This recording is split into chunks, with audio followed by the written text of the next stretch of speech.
Hello, this is Katie from Crafting Ruby Dreams, and welcome to my channel. Welcome back if you are a returner. And for those of you who are new, I talk about planners, goal setting, writing, publishing, and getting right with my finances. So today's video live stream is going to be about how I am using my 2023 BC Erin Condren Daily Duo Life Planner as my work planner.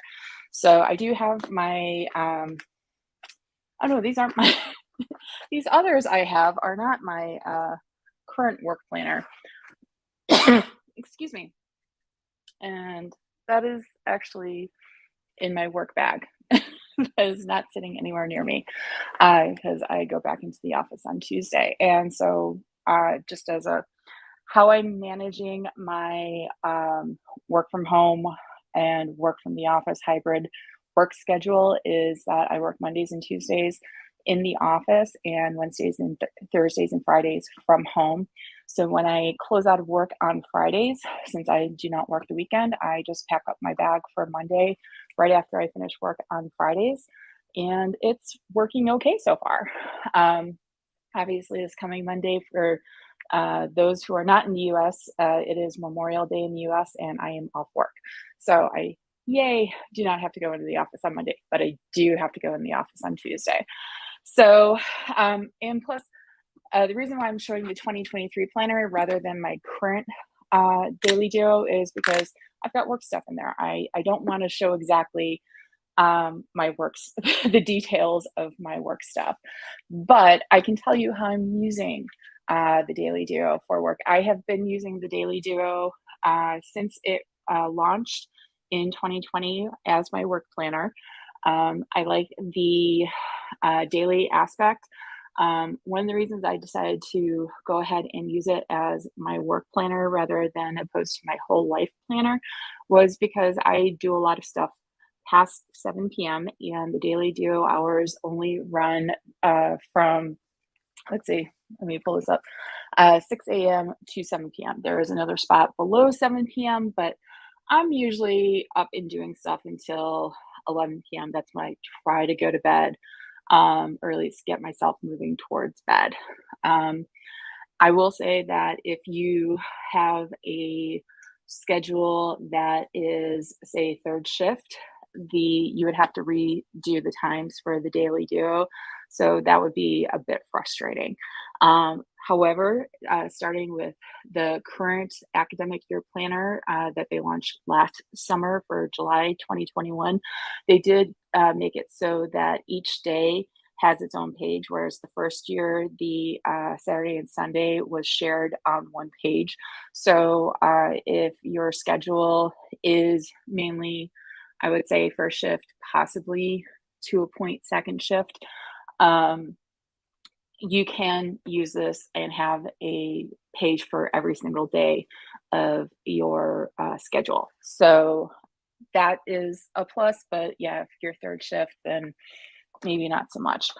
So I do Franken plan my Daily Duos because I insert, let's see, that's, sorry, I just noticed something that is going to bug me if I don't get it right, but I do insert notes pages between the, here we have the monthly layout, and then you have this back on the monthly, and then you would have the dashboard. I stick notes pages, and this is actually an extra one from what I had originally put in June and don't need, so I cut it out and put it in July. And I will Franken plan, so I'll uncoil the Daily Duo, and then I will also uncoil, that's why I had these out, my deluxe monthly planners. So this is one that I got for this calendar year, starting, and so there it is, deluxe or just regular monthly planner. And I got the monthly planner with 80 extra notes pages. And the reason I like to get specifically the monthly planner with extra notes pages is because these notes pages do not come with that asterisk that you find in the notebooks. So do I have a notebook nearby? I have a notebook somewhere, but not within arm's reach. The notebooks, all of the notebooks, the note pages have that asterisk on the top, and I found that really annoying the first year I did that. And so I just started getting monthly planners so I could get the notes pages that don't have the asterisks. So I will uncoil this, pull out all the pages that I need to insert between the space after the monthly layout and the dashboard. And what I use these pages for, and you can see I've already drawn out my layout for these particular pages on this page. I use those to track the weekly production work. So it's a log of all the production work that I have. I do have this log electronically as well. So I can pull it up in multiple pages, but I just find having it written down also kind of like sets it in my head. And I can also hold on to these and have these as a backup record, essentially. So I will do that for this particular notebook sometime next month. And if you have any questions about recoiling, one of the very first videos that I put up on the channel is how to Frankenplan and recoil an Erin Condren planner. And you can look that up. It's pretty much the same exact process that I still use to this day. So for 2023, I decided to go with the In Bloom layout. So you can see it here on the monthly, the floral. And the thing is, the reason why I went with In Bloom was because I don't care about decorating. I am strictly pen and ink in my work planner. So it's colored ink because that's where I have the fun. But yeah, generally I don't use stickers or anything like that in my work planner. Something I did notice when I was looking at this the other day is, and I don't have this year's current, but all of these lines are darker. I don't know why, if this was just, I happen to get a particular planner where the lines are darker, but compared to my current daily duo, all of these lines are much darker printing. So I kind of like that. One of the other changes actually about the 2022-2023 daily duos is, okay, so here's Sunday, right next to it is an empty notes page. So I will be talking more about how I plan on using this in a little bit, but that is a new feature of this year's daily duo where they did not have it before. For the 2021-2022, this would be Sunday, and then this page would be Monday of the following work week. So, so what I plan on, all right, so I already talked about how I've got my log of production work that I do every week. And then for the dashboard, I finally figured out, like I'd just been leaving this empty for the longest time. I'd just been leaving this empty. I finally realized back in, I want to say March, because the timing would be right for that. March and April were when I ended up having my annual review, because our annual review period runs from March 1st to February 28th/29th, when there is a 29th, which is kind of, I find weird because our fiscal year runs from October to September, and and then we have the calendar year. So it's just very, well, why that's the performance year, I have no clue. Anyway, what I started doing in March is using the dashboard to log everything that I want to have as remind myself about when I have to send my boss here's what I've done in the past year, challenges I faced, and other things. So I've got a log of all of that stuff, because even though I try to do that I have a digital version of that, I'm not really good about actually updating that. So I just figured, you know what, this is the perfect thing. So how do I wish I had my daily duo right in front of me, the current one. So I think I use this particular section for highlights. This is for like other things. This is for, like, I think I put this as committee work. And then this is for whatever else. Like For May, I put make sure to shout out coworker for doing this type of thing. Because when I send in my performance evaluations to my boss for him to use to write up my performance evaluation, I also like to send in shout outs for my coworkers for things that they have done that I found especially helpful either to me personally or to the team.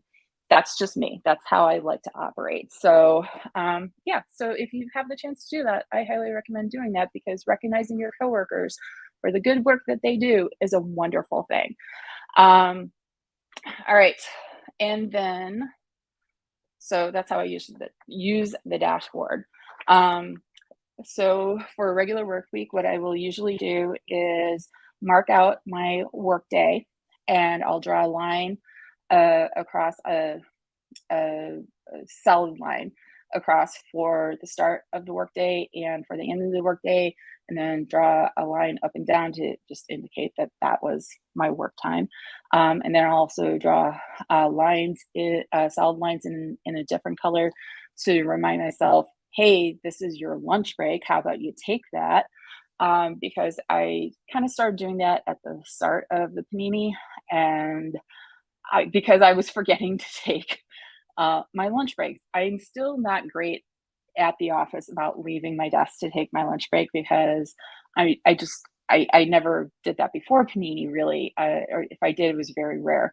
But what I'll generally eat lunch at my desk. But what I'll also do now is I'll do some writing sprints periodically, either on my morning breaks or my afternoon breaks or my lunch breaks. So it's just easier for me to do that at my desk. The other thing I do is that I will mark out in dotted lines meeting times. So I have a routine set of meetings that I have, and I just prefer to mark those in the dotted lines because it's easier for me to separate those out for whatever reason. And what I've also started doing, mainly because I have been forgetting to do this as well, is that I will write in a half-hour slot my break, just to remind myself to take my break. What I do within the time is my various tasks that I want to do, especially if I want to do them around a certain time, is I will do a little checkbox. I've got a Chrissy Ann design stencil from last year's anniversary set. I think it was the anniversary set. It came in one of her bundles from last year, came with a stencil, and I've been using that sucker. I basically only use the one square, but I love it. And I'm really looking forward to the stencil that is coming in this year's anniversary bundle. So I just mark those so that I can like check them off if I feel like checking them off, and whatever the task is that I want to do.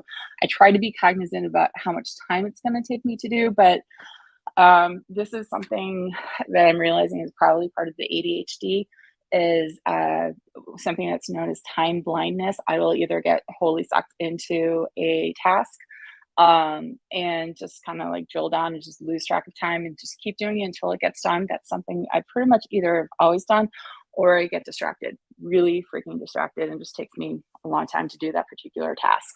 So I try to be cognizant of how much I can do in the course of the day. And I'm actually decent about doing that, but I'll have a list of the check marks. And then for stuff that if I have time to do, I'll put those in the to-do list, like stuff that I don't want to forget. Like if I'm at home on Wednesdays through Fridays, and so I work as a librarian, and we got requests in that I need to go check to see what the status is, especially if it's filling in old series.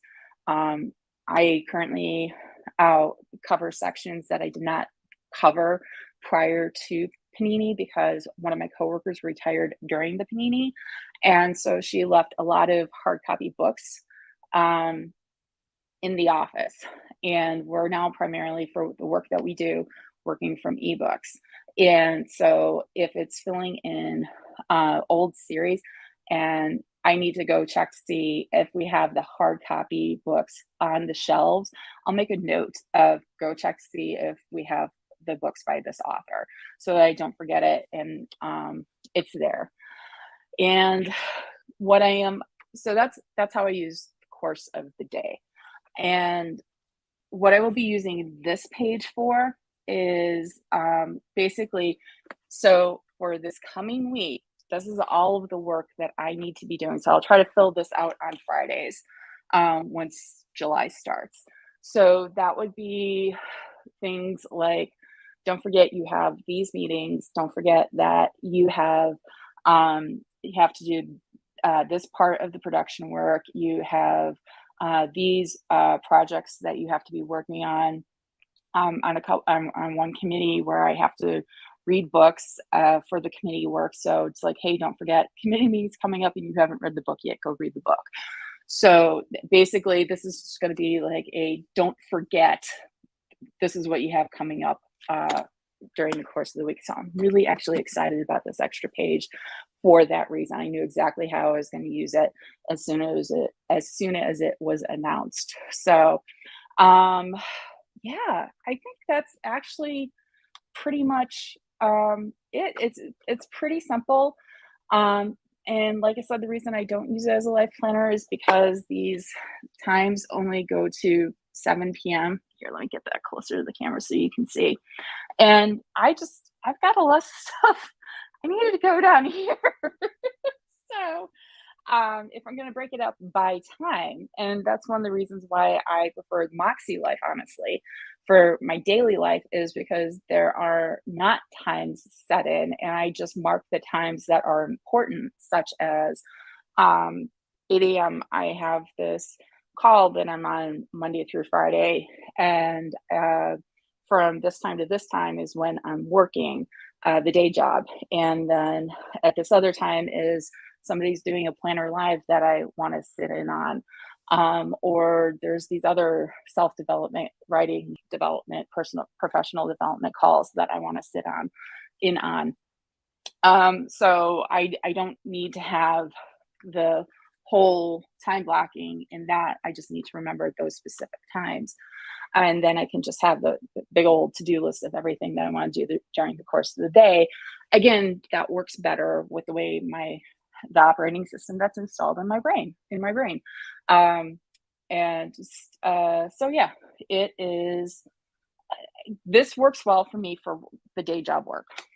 This is perfect for the day job work, especially because there are times that I won't start work, especially the days that I go into the office, Mondays and Tuesdays, that I may not get there until 9:30 a.m., which means I'm not clocking out until 6 p.m. So this is perfect for me. And yeah, so that is how I use the Erin Condren Daily Duo, how I will be using it for the 2022-2023 year.